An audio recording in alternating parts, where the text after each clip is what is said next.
Well, we've made it to the final chapter of the course, and in this chapter we'll take a look at healthcare justice, thinking about how to divide up healthcare resources, how to ration, whether or not people have a right to healthcare, if they do have a right to healthcare, what that right entails.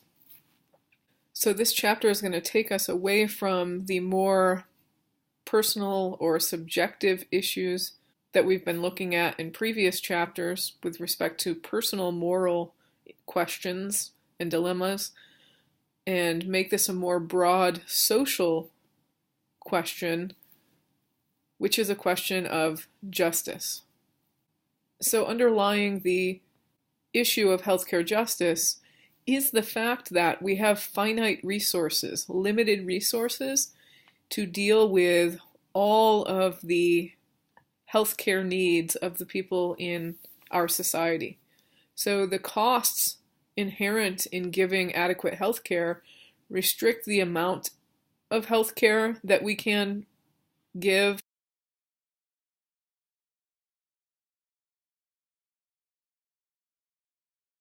as well as the quality of healthcare that we can give.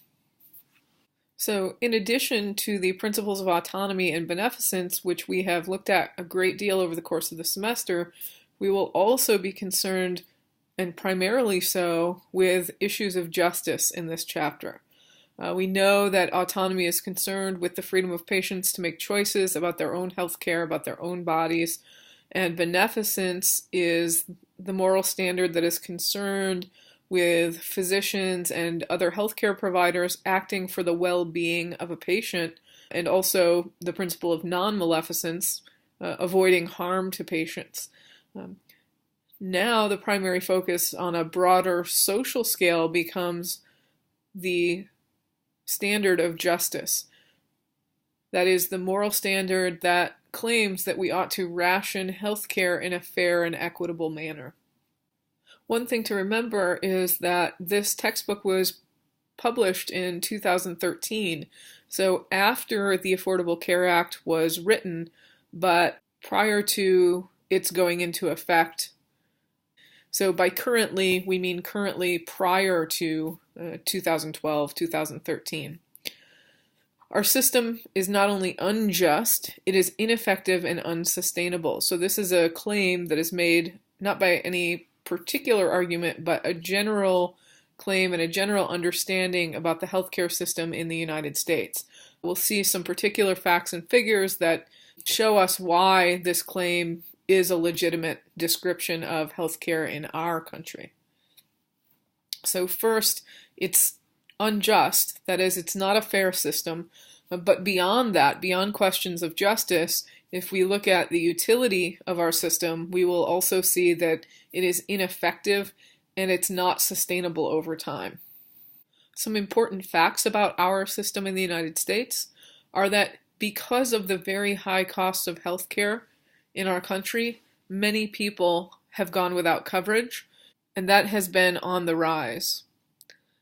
In 2010, for example, almost 50 million people who were under the age of 65 in the United States were without coverage. So we're not merely talking about people who are retired. People of working age in the United States in 2010, we had almost 50 million people who were not covered by insurance. And obviously this is problematic because if you're not covered by insurance, you are not likely to be getting adequate care. Moreover, the consequences of our system, or one of the consequences of our system, is that the risk of death is 25% higher for those without insurance coverage. The U.S. spends over $6,000 per person, per capita, on health care. This is more than 2 times the average for other developed nations. But at the same time, life expectancy is significantly lower, and the infant mortality rate in our country is significantly higher. So we're spending more money out of our budget to ensure fewer people with outcomes of lower life expectancy and higher mortality rates. So this shows that despite not covering a large number of people, and spending a lot more money than most countries, our system is highly ineffective. Another thing to think about is healthcare in minorities. In looking at situations where health conditions are comparable, age is comparable, in even cases where insurance coverage is comparable, minorities in our country receive lesser quality health care than non-minorities. Here are just some examples. For African Americans in our country, the infant mortality rate is double what it is for whites. For African Americans in our country, the death rate for cancers is 30% higher. The death rate from HIV/AIDS is 7 times what it is for whites in our country. So we have some serious inequities about how we're providing health care, which is dependent upon things like racial and ethnic identity. One aspect of our healthcare system is managed care. Managed care is something that many of you probably take part in. This is when your insurance coverage is provided by an HMO or a PPO, and that is basically a health management organization or a preferred provider organization. And this is just a system that is set up to provide care to the members of that system. So if you belong to a specific HMO or PPO, you belong to a system of healthcare providers that is attempting to increase efficiency by limiting the choices that you have about things like what doctors you can see, the amount of care you can receive in a given situation. This is intended to keep costs down for the patients as well as increase efficiency for the healthcare provider. However, we then end up with a moral conflict between the organizational efficiency and probably the desire to increase the bottom line or return on investment versus the well-being of the patient. Your book discusses the example of Christine Demers, who was a teacher who had breast cancer, treated it, and was then diagnosed with stage 4 cancer. She saw a couple of different physicians who recommended the possibility of a bone marrow transplant, but at the time, this would have been an exploratory procedure, and Demers' HMO would not cover the procedure. So she went and got another decision. So multiple doctors told her that yes, the bone marrow transplant would had a good chance of providing her at least a shot at survival. And what ended up happening was the physician she went to see was a doctor at UCLA Medical Center, and he did recommend that she get the bone marrow transplant. But come to find out, he was also a physician who was on the board of her HMO who decided not to pay. So here we have this one physician who is both on the board saying that they are not going to cover the costs of Demers' bone marrow transplant, but he's also her physician and supposed to be doing everything he can to treat her cancer. So one question is whether or not HMOs and PPOs, managed care networks, are actually in the best interest of patients. Something else about the U.S. healthcare system is the new Affordable Care Act. The Affordable Care Act aims to provide health coverage to more Americans and to contain the rapidly increasing costs in healthcare in our country. A nonpartisan list of major provisions, again, this is nonpartisan, this is not a political list, but a fact of the elements of the affordable health care. As of 2014, most people in the country will be required to have insurance coverage of some sort. Those without employer-provided coverage can purchase affordable coverage on the healthcare exchange. This is a federal exchange, although some states also have exchanges. Insurance companies will no longer be able to deny coverage or raise costs based on members' health conditions, even if the member has a pre-existing condition. The Congressional Budget Office estimates that the Affordable Care Act will reduce the number of uninsured people by about 32 million already by the year 2019. The net overall cost of the Affordable Care Act is $938 billion over the course of 10 years. And over the course of that same amount of time, it has been budgeted so that there will be an overall deficit reduction of $124 billion. Now, with a little bit of background on the healthcare system in our country, we want to begin to ask questions about justice. So, in thinking about healthcare in our society, we're really asking, what is just? How should we provide healthcare in a way that is just and fair for the citizens of our country? First, we want to be clear on what we mean by the principle of justice. And what we mean by justice is that people are getting what is fair. People are getting what is due to them. This is a conception of justice that is based on equality. Equals should be treated equally unless there is a morally relevant reason to treat them differently. So we now have to consider justice along with the principles of autonomy and beneficence in thinking through issues of healthcare justice.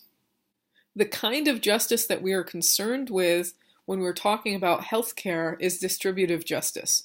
Distributive justice is concerned with the fair distribution of benefits and burdens, advantages and disadvantages. So with issues like healthcare, we're thinking about how do we distribute the various goods? Who gets what, how much of what, and how do we make those decisions? That is, how do we distribute the resources needed to provide adequate healthcare? There are three primary theoretical approaches that are used to make arguments about various issues in healthcare justice. The libertarian theoretical position maintains that the goods or the advantages and disadvantages of a society are distributed through the free market, through the exercise of liberty and by non-interference of the government. So for a libertarian, the government's role is only to protect individual freedoms. It is not to have a say in the distribution of goods or resources for healthcare. So for a libertarian, the only role of the government is to protect freedoms. It is the role of the free market to decide who gets what. If you can afford to pay for it, you have the right to buy it. If you can't, the government has no responsibility to step in and help or make regulations. The second primary theory is utilitarian. And this theory holds that the advantages and disadvantages of a society are distributed through a cost-benefit analysis. We know what utilitarianism is. That is, we weigh the risks and rewards and we make the choice that has the most good for the most people. So on this view, societies should enforce rules that result in the allocation of resources that does the most net good for a society. Individual goods notwithstanding. Individual harms notwithstanding. So for a utilitarian, it may be advantageous to provide something like universal coverage, but only if doing so results in the greatest good for the greatest number in society as a whole. The egalitarian approach to healthcare justice holds that the advantages and disadvantages in a society should be distributed equally among the members of that society. So neither free choice or the free market nor utility mandates healthcare allocations or distributions. Everybody should have some guaranteed minimum access to healthcare because it's fair. So on the egalitarian view, there's a clear implication that the government does have a role in making sure that all people in a society have at least basic healthcare. So again, these aren't the only approaches, but these are the three most often used theoretical approaches to making arguments for how to ration, how to distribute healthcare resources, whether it be large-scale resources like Do we regulate insurance companies? If so, how do we regulate insurance companies in terms of cost to the patient, all the way down to micro allocations, such as how do we decide who gets an organ that has been donated? An important question is the question of rights. So regardless of which theory one prefers, most agree that everyone should have access to adequate health care, though we disagree on how and why everyone should have access to adequate health care. We're still left with the question of whether or not having access to adequate health care is a right or an entitlement that people have. So a right simply is an entitlement to something. If I have a right to something, that means I'm entitled to have that thing. The interesting thing about rights is they imply that there are duties that someone has to provide that thing to me. There are both negative and positive rights. Negative rights are rights where I have the entitlement to not be interfered with, thus others have a duty not to interfere with me, not to get in my way. So libertarians are big on negative rights. They don't want the government to interfere with their rights, to say, regulate gun purchases or regulate using tax money to pay for adequate health care for people in a society. Positive rights, on the other hand, are not rights to not be interfered with, but are rights that we have to be helped. Rights that imply that others have a duty to help us. So negative rights are, you can think of as sort of passive, that we have the right to not be interfered with. Positive rights are the right that we have for people to help us in certain situations. So if we have these rights, it implies that somebody else has a duty to either not interfere in terms of negative rights, or a duty to help us, to actively help us in terms of positive rights. We've talked about beneficence quite a bit this semester, and we know that a physician has positive duties to help their patients. Patients have a right to receive health care by their physicians, and that right implies that physicians have the duty to help them and not to harm them. Some make the argument that healthcare is a right that falls under fair, equal opportunity. Folks like Daniels will invoke John Rawls' theory of justice that we looked at the beginning of the semester. And the way that Daniels is going to make this argument, as we'll see in the next section of reading, is that he will claim that things like disease, illness, and injury diminish someone's basic functioning. And for that reason, disease and injury restrict our basic opportunities. And when our basic opportunities are restricted, then we do not have equal opportunity to achieve the things that we want to achieve in a life. And for that reason, healthcare is required to ensure that we all have fair, equal opportunities in life. So if we think that people do have a positive right to health care, that is, that a society has a duty to provide some basic health care, we then have to ask what resources fall under such a right. What is a basic minimum?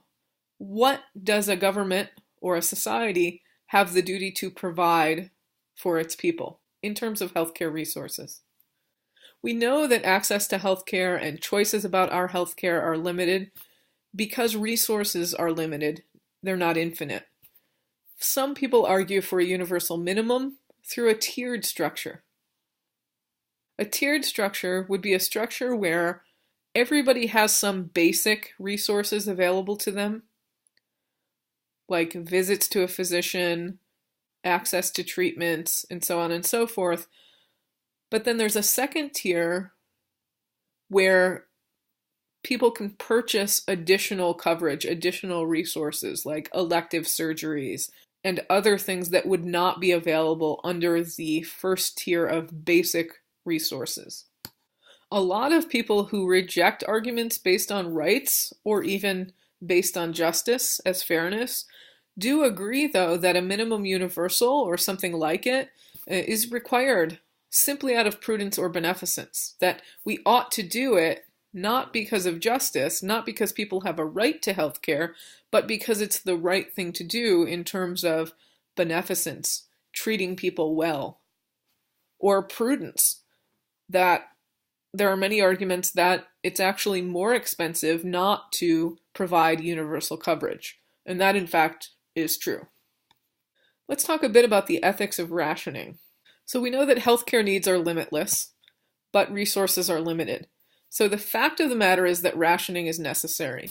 When we hear the term rationing, we tend to think of something morally problematic or inherently wrong, as if we are not giving people what they need. But in fact, it is impossible to provide everyone always with everything they need in terms of healthcare. So rationing is inherent to a system of healthcare. Some of the ways that we actually use rationing in our healthcare system is with Medicare and Medicaid, through HMOs who decide which physicians you can see, what kind of treatments you can get, limiting ICUs, limiting hospital beds, with issues of who is eligible for an organ transplant and who goes without, where does somebody go on the list, and things like access to healthcare in and of itself. The difficulty of rationing is not that we have to do it as such, but it's in the details of how we do the rationing, what we call microallocation. When we have to answer questions like who gets what, why does that person and not someone else get it, when should they get it, at what point are they eligible to receive something, who should live and who should die, and on what grounds do we make these decisions. One example of microallocation, that is, situations where we have to decide specifically who gets what, rather than socially on the large scale, what kind of budget do we grant to technology or to a society as a whole. But in microallocation, we are literally asking, in a specific situation, to whom do we allocate specific resources? One example is with organ transplants. It's the responsibility of a screening committee to decide who goes on the waiting list for an organ transplant, and when they go on that list, what ranking they should receive. And obviously, there are some philosophical questions that are ethically relevant to making decisions about microallocations. One of the primary issues that we are concerned with is what criteria we should use to make these kinds of decisions. Should we ask what the likelihood of the benefit will be? And depending on the answer to that question, we decide who gets the organ transplant. Should we ask who has a greater likelihood of surviving the organ transplant? Should we ask who has the capability to pay for the organ transplant? Should that be the decider? Should we ask if someone has more social worthiness than someone else? For example, if somebody is the president and somebody else is a janitor. If someone is a doctor and someone else is a cashier at the grocery store. Does social worthiness play a role in making these kinds of decisions? What about health habits? Should we only give organ transplants to people who show that they tend to take care of their bodies? If we have an alcoholic, should they get a liver transplant, or should they be denied? And should that liver be given to someone who is a health nut and a marathon runner? One utilitarian criteria that is commonly used is called QALY. This is meant to be a more objective measure where the quality-adjusted life year is used rather than merely the number of years that someone is likely to survive after receiving a transplant, for example. So if someone is expected to recover and live 10 fully healthy years, their QALY is 10 years. If somebody is expected to recover and live 5 fully healthy years, then the transplant should go to the first person who is likely to live 10 fully healthy years. Now, if somebody is expected to live 5 healthy years and somebody else is expected to live 10 years but suffer horribly and not have full health, then that means that they may both have 5 QALYs, 5 quality adjusted life years. Some of the egalitarian approaches to thinking about who should receive a transplant or where someone should be placed on a transplant list are lotteries or random selection or just making it on a first come, first served basis. As you can see, there really seem to be no easy answers to especially decisions about microallocation with things like organ transplants. If we take a look at the first case on black market organs, we might ask some questions like whether it's morally permissible to sell organs. And we might think about the different theoretical approaches. If you're a libertarian, you might say, well, it may not be a good idea, but the government shouldn't regulate who can sell what. They should not interfere in my rights to my own body. Whereas an egalitarian might say, well, this is problematic because minorities are going to be exploited and sell their organs. And when you sell your organs, you are likely to be unhealthy, and that's going to give you less of an equal opportunity at succeeding in life, and so that would be unjust from that perspective. Case 2 is an interesting case where you have a man who is on death row who is receiving kidney dialysis several times a week at the expense of the taxpayer.